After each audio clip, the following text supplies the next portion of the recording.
મિત્રો, અત્યારે ગુજરાતમાં વરસાદની આગાહી વ્યક્ત કરવામાં આવી છે ત્યારે આગામી 3 એપ્રિલ સુધી ગુજરાતના અનેક ભાગોમાં છૂટાછવાયો વરસાદ થઈ શકે છે।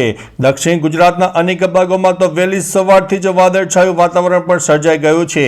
મિત્રો, મહત્વનું છે કે આગામી 3 દિવસ ગુજરાતમાં છૂટાછવાયા વરસાદની શક્યતા છે। બીજી તરફ આજે ગુજરાતમાં વરસાદે મિત્રો ધબધબાટી બોલાવી હતી। સમાચાર એવા છે કે ગુજરાતમાં આજે વરસાદની આગાહી તો વ્યક્ત કરવામાં આવી જ હતી, પરંતુ આ વચ્ચે ડાંગના આહવામાં ભર ઉનાળે વહેલી સવારે વરસાદ પડી ગયો છે। તેથી વાતાવરણમાં ઠંડક પણ પ્રસરી ગઈ છે।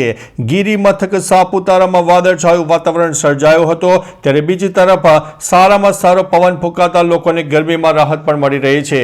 ત્યારે મિત્રો, બીજી તરફ કમોસમી વરસાદને કારણે ખેડૂતોની ચિંતામાં પણ વધારો થઈ રહ્યો છે। તો ચાલો મિત્રો, ફરીથી લેટેસ્ટ ઇન્ફોર્મેશન અને નવા સમાચાર સાથે મળતા રહીશું। ત્યાં સુધી અમને રજા આપશો। નમસ્તે।